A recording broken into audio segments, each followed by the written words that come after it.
So I decided to kind of give cooking a try, and I didn't go to culinary school. I'm self-taught in almost everything that I do, which is good and bad sometimes. Yeah.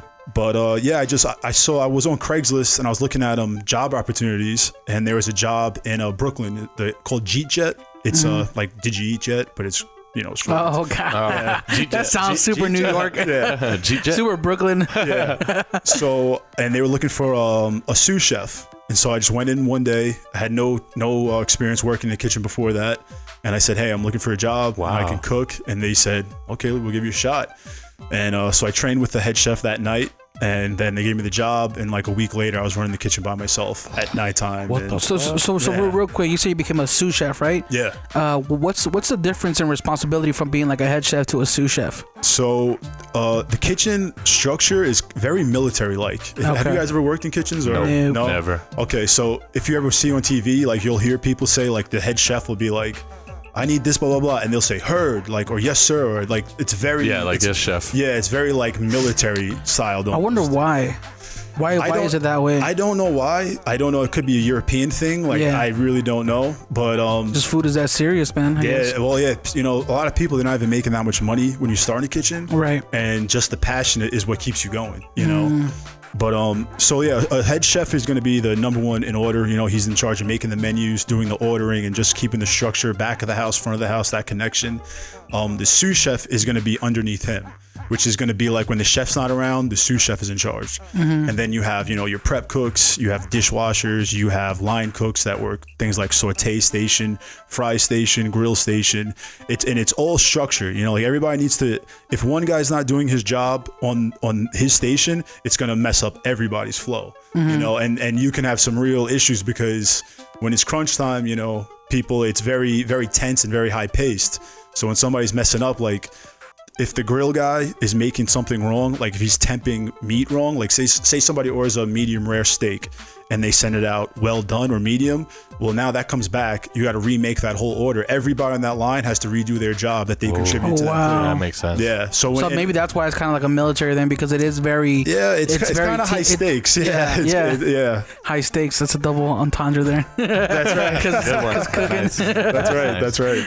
They got you with the puns. Yep. So you were a sous chef. How long were you doing that for? Until you eventually became... You said you became a head chef? Yeah, I became a head chef, but I was first a sous chef. I was at Jeet Jet for a few months, and then they kind of slowed down too because we used to have a backyard, and in the yard they would do brunches during the day on Sundays, and then when the wintertime comes, everything kind of slows down, But the hours got cut because we weren't doing the brunch anymore, so I ended up taking a different job at the Dutch in Soho.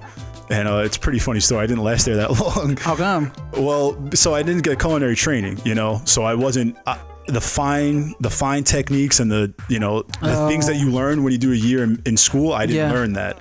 So they had me bounce around stations, and I excelled, you can say, like on the saute and the grill. Like I'm very fast, and like I know meats, I know the temperature, but they want you to learn everything. So one of the days, probably about 2 weeks in, they are like, okay, we want you to work the seafood and like the salad area, like the cold area. Yeah.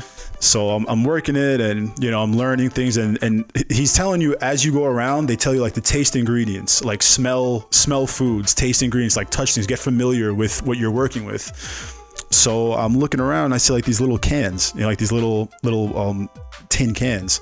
I'm like, well, what's inside of that? And there was like a seal on it. So I just broke the seal, opened it, sniffed it, and some lady came over to me. She was like the head.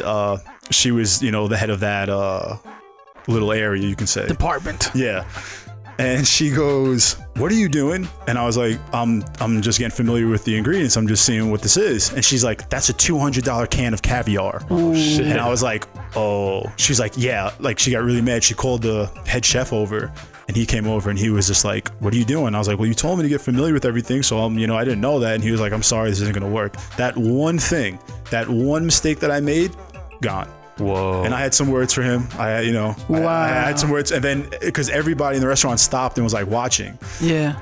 So that sounds like an honest mistake though. Like, it was, and I felt kind of like like I was getting scoffed at, like this kid doesn't know what the fuck he's doing, Yeah, because I mean, it should fall back on them though. I mean, they hired you, like they should at least be like, okay, well, maybe we didn't train you properly, or maybe we didn't know you didn't know. I see a double positive out of it. I'd be like, well, he was trying to smell the ingredients. I was trying to. I was doing what I was told, man. I was following directions. I get it. Like, it's $200, but hey, maybe go out there and be like, yo, we got a sale on a caviar dish. Sell that dish. I think that was their cost was $200. They might have sold it for even more.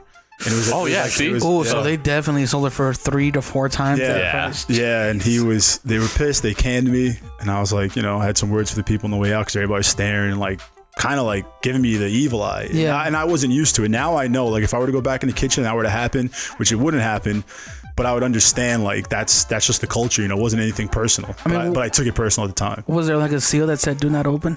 No, it didn't say what it was. It was just like a generic that was in a drawer. It was in like a refrigerator drawer. So I opened it, cracked in this. If that lady didn't see it, I probably still would have been working there, but she caught, and it was a whole big deal. And so that was the first time I got fired from a restaurant.